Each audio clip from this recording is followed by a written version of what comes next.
Assalamualaikum warahmatullahi wabarakatuh.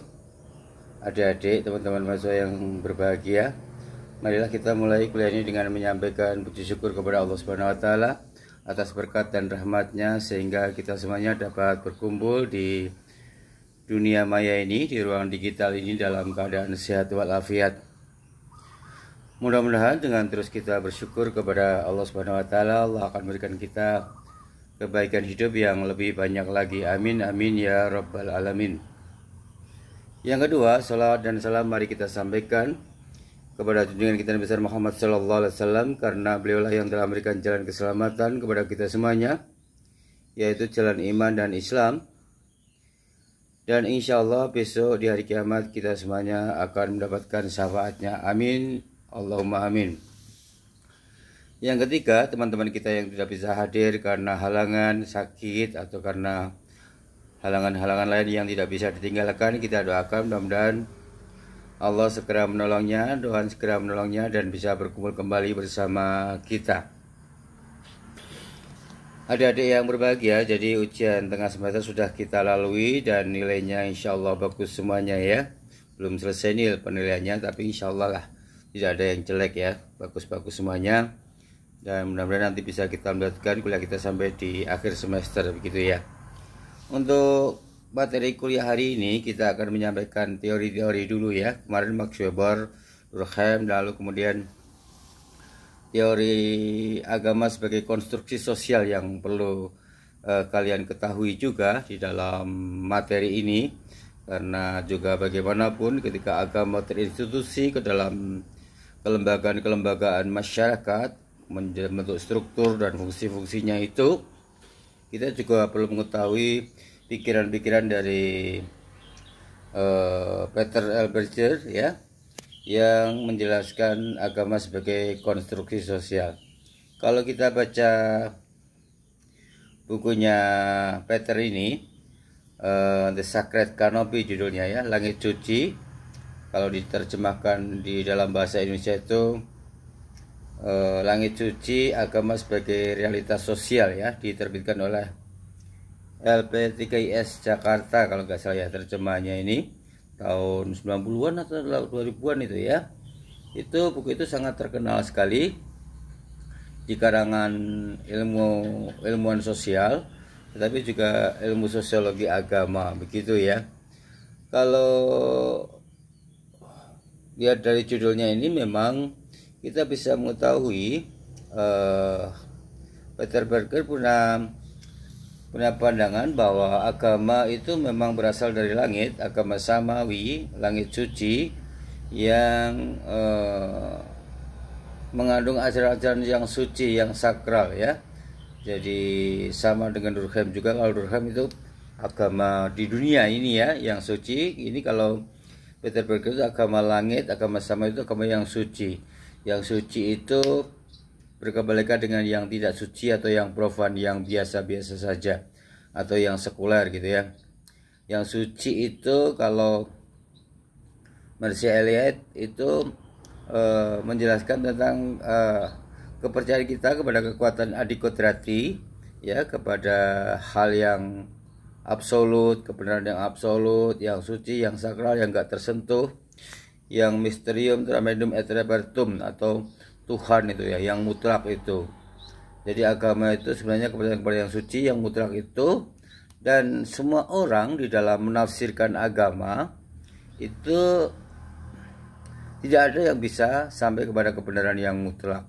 Jadi kita beragama ini sebenarnya hasil tafsiran dari manusia atau dari kita sendiri, bukan dari Tuhan. Kalau Tuhan itu memang kebenaran mutlak, kalau manusia adalah kebenarannya relatif itu. Tapi kebanyakan manusia ini juga karena merasa dekat dengan agama, apa yang ia pahami dari agama itu dianggap sebagai ajaran mutlak ya, yang dia tafsirkan sendiri. Karena memang agama sebenarnya hanya penafsiran dalam beragama itu. Makanya kemudian muncul beragam bentuk kepercayaan dan praktek-praktek ritual yang berbeda-beda kalau kita menggunakan pikirannya siapa itu, Emil Durkheim itu ya, bahwa kepercayaan totem melahirkan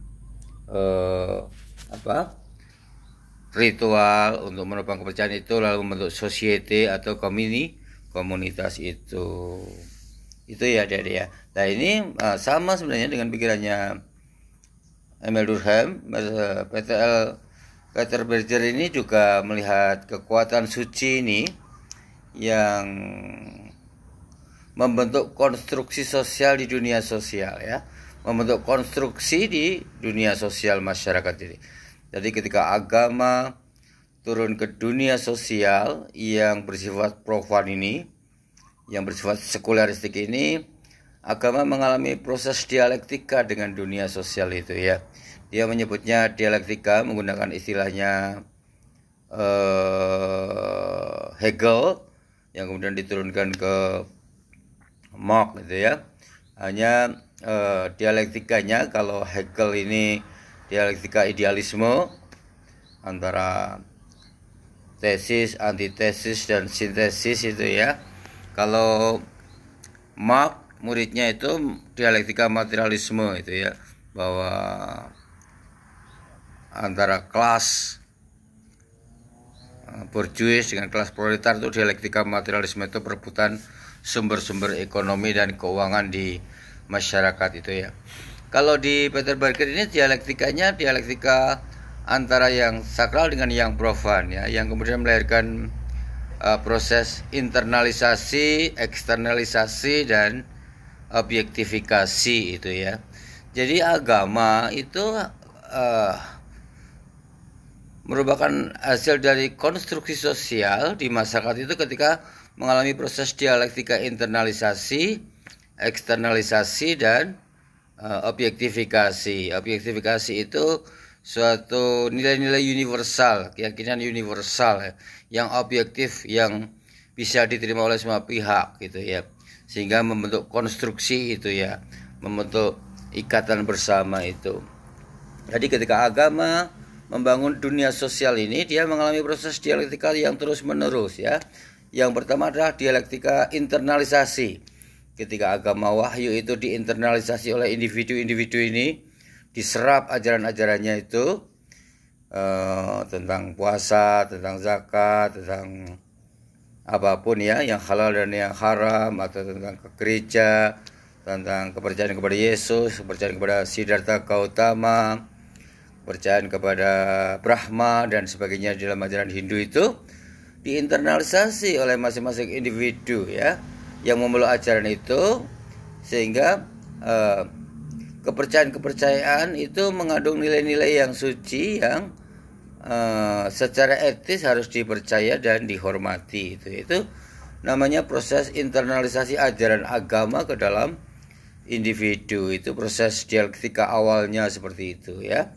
Jadi kita menerima ajaran Islam, itu ada rukun Islam ada 5, bahwa yang pertama itu syahadat, mengucapkan syahadat, yang kedua itu mengucapkan sholat, menjalankan sholat, lalu yang ketiga menjalankan puasa, yang keempat membayar zakat, lalu menunaikan ibadah haji. Itu diinternalisasi oleh masing-masing individu menjadi sebuah nilai-nilai yang ideal di dalam dirinya itu. Itu namanya proses internalisasi individu dari ajaran agama itu ya. Nah, ketika individu itu sudah mengalami internalisasi, menerima ajaran agama itu, baik dari kiainya, dari orang lain, dari tokoh masyarakat dan sebagainya itu, lalu individu itu berinteraksi mengeluarkan eksternalisasi itu ya. Eksternalisasi adalah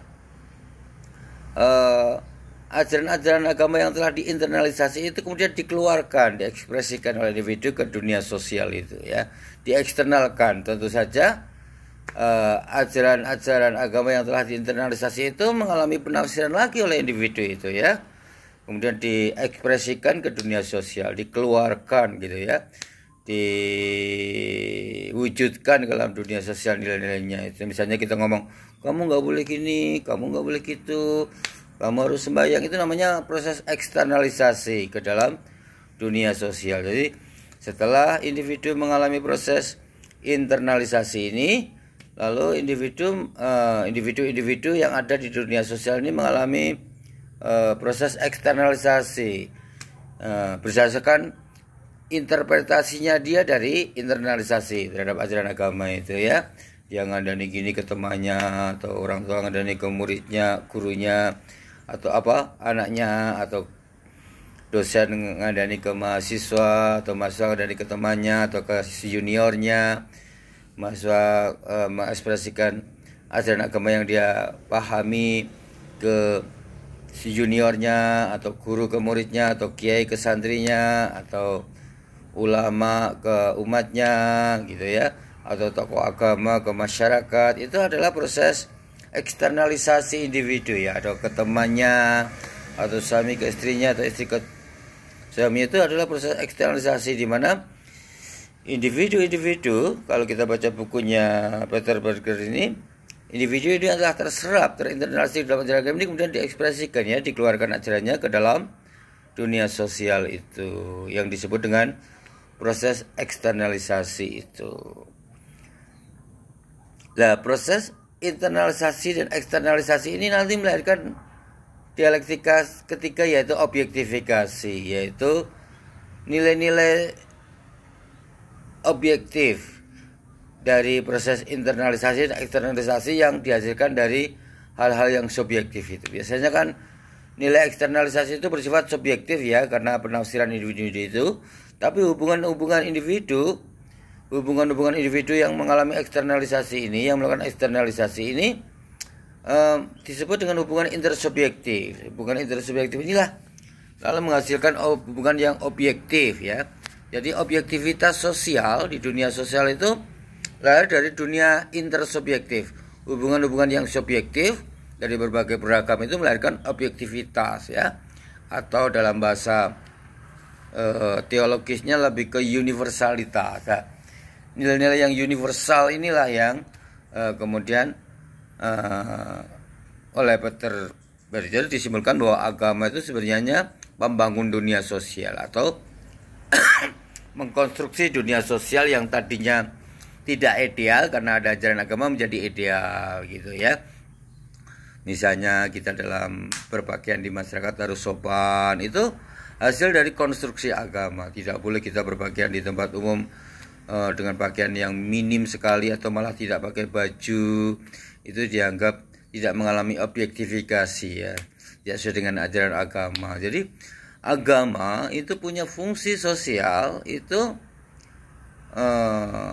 membangun struktur sosial ini, membangun dunia sosial ini agar sesuai dengan ajaran agama. Jadi agama secara fungsional itu selalu punya peran untuk membangun dunia sosial itu dimanapun tempatnya berada gitu ya. Atau di Kristen di Manado misalnya, objektifikasinya hari Minggu harus ke gereja, kalau enggak berarti dia tidak terkonstruksi oleh ajaran agama, tidak individu yang tidak sesuai dengan norma masyarakat, nilai ideal di masyarakat itu ya. Itu agama merupakan hasil dari konstruksi sosial itu ya. Atau di NTT atau di mana misalnya di Bali itu pergi misalnya hari raya Galungan, semua masyarakat ke sana, kalau tidak itu berarti dia tidak menjalankan apa yang objektivitasnya dari masyarakat itu. Jadi di situ ya, ya pesan yang ingin disampaikan oleh Peter Berger bahwa yang ingin disampaikan oleh Peter ini bahwa agama dari langit suci yang membawa ajaran-ajaran yang suci ini, ketika turun ke dunia sosial ini dia punya fungsi untuk membangun dunia sosial ini, mengkonstruksi dunia sosial agar sejalan dengan ajaran agama gitu ya. Meskipun terjadi proses dialektika juga antara yang sekuler dengan yang profan itu ya, sehingga tidak murni teks yang ada dalam ajaran agama itu diterapkan secara murni, karena terjadi lewat proses internalisasi, eksternalisasi, dan objektifikasi, yang kemudian internalisasi, eksternalisasi, dan internalisasi itu merupakan hasil penafsiran manusia yang melahirkan penafsiran objektif itu ya. Jadi tidak ada yang absolut karena tidak murni sesuai dengan teks, tetapi sesuai dengan kondisi sosial, norma-norma sosial di masyarakat. Tetapi penting menggarisbawahi bahwa pandangan Peter ini menjelaskan kepada kita agama punya fungsi yang strategis untuk membangun dunia sosial ini ya. Makanya teman-teman NU itu dia ingin membangun dunia sosial ini sesuai dengan kultur pesantren misalnya ya, di masyarakat. Kalau ada kita orang NU, tokoh NU bangun dunia sosial ini sesuai dengan pesantren, terjadi internalisasi, eksternalisasi, dan objektifikasinya yaitu apa, misalnya hari Jumat perjanjian semua mauludan, atau hari Jumat pada tahlilan. Itu karena hasil dari konstruksi sosial dari tokoh-tokoh NU di situ, individu NU di situ. Atau di Muhammadiyah misalnya hari Jumat membaca tafsir Quran gitu ya, atau hari Jumat sholat dapat sedekah makanan gitu ya, setelah kita ngisi kota amal. Itu hasil konstruksi dari orang-orang Muhammadiyah membangun sebuah dunia sosial bahwa hari Jumat itu orang pada membaca tafsir Quran, lalu Jumatan dapat makanan dan sebagainya itu. Jadi penting digarisbawahi di dalam pertumbuhan agama-agama di masyarakat ini, dia tidak murni kemudian agama ini mengikuti dunia sosial yang sekuler ini, tidak ya kalau benar Peter ini. Tetapi agama membawa pesan-pesan langit, nilai-nilai ideal yang suci itu, yang membangun dunia sosial ini agar sejalan dengan ajaran agama. Meskipun proses itu dilalui lewat proses dialektika, internalisasi, eksternalisasi, dan objektifikasi.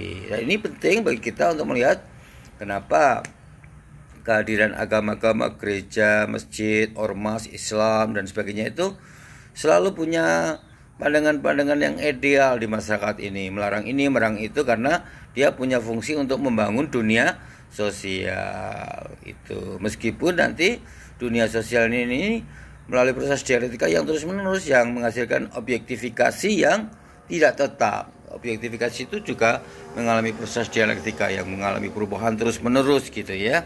Tidak bisa tetap gitu ya. Saya kira itu saja yang bisa saya sampaikan ya, teman-teman adik-adik semuanya. Kurang lebihnya mohon maaf. Silakan dilanjutkan absennya, dan silakan kalau mau bertanya-tanya bisa sharing dengan saya lewat WhatsApp atau lewat kontak-kontak pribadi. Terima kasih. Wassalamualaikum warahmatullahi wabarakatuh.